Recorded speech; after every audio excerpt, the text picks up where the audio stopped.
one of the innovations of the new PSAT and new SAT are these two-part questions, where you've got in number 3 a question which may have a line reference but typically doesn't. In this case, it does not. We don't know where we're going to find the answer to this.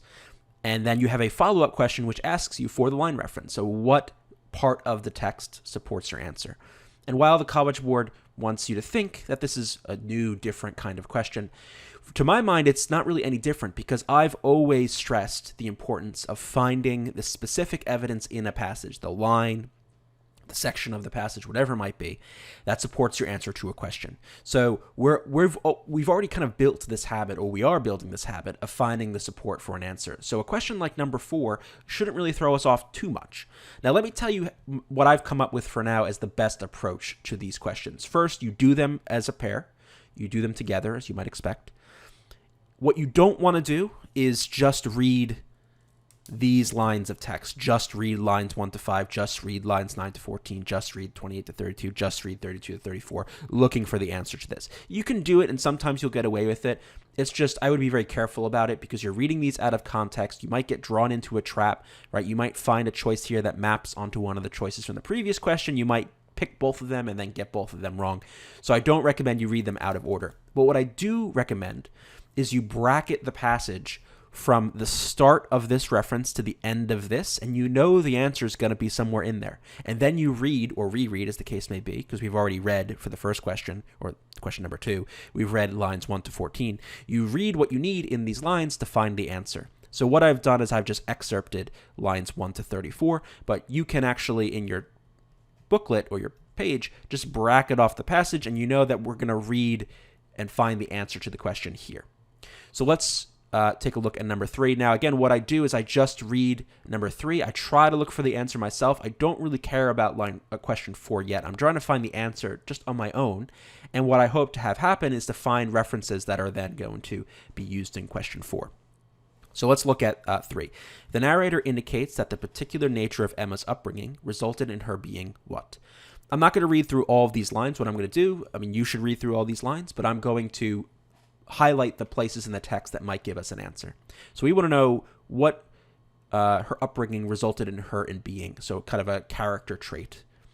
Let's see what we have here. Well, she had very little to distress or vex her, so she wasn't very worried or bothered about things. She lived a rather carefree, stress-free life. Let's see what else we've got here. In this paragraph, we see Emma doing just what she liked, highly esteeming Miss Taylor's judgment, but directed chiefly by her own, so she's doing what she wants. This paragraph is very important. We can really just bracket the entire thing.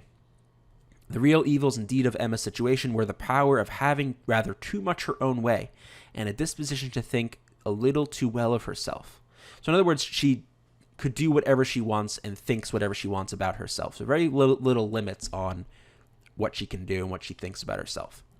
So with this evidence, let's go to the choices here and see which one fits best. So A, despondent, means like depressed or despairing about something. No, she's living a very positive, carefree life, as we've seen in the previous question, as we saw in this text, so it's not going to be A.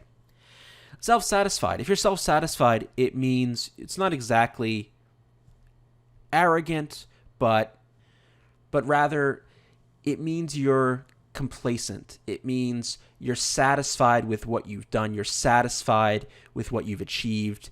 You feel superior and maybe a little bit smug. So you basically feel like you can do whatever you want or say or feel whatever you want. In other words, this maps directly onto how Emma Woodhouse is acting or how she feels about herself, right? She doing what she does what she likes. She's directed chiefly by her own judgment.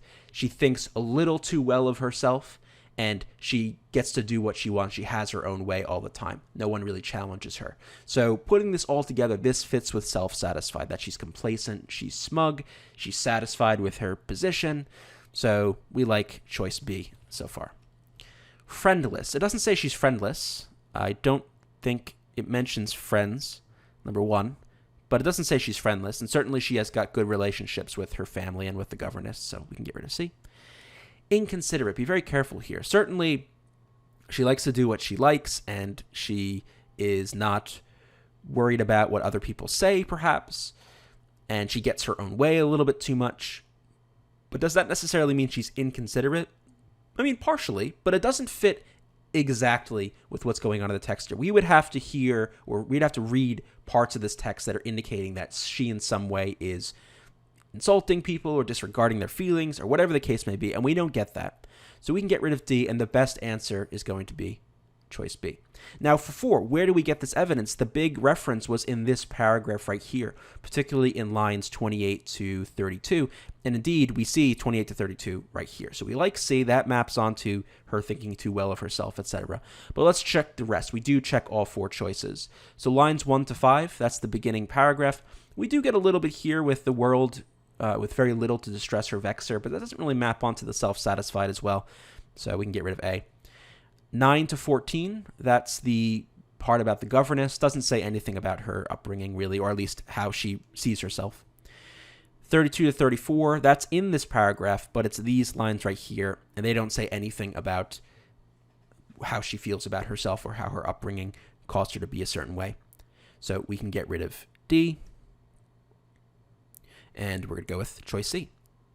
To learn more about Reason Prep's SAT, SAT subject test, and ACT video courses, go to reasonprep.com/enroll, and you can find the link in the description below the video.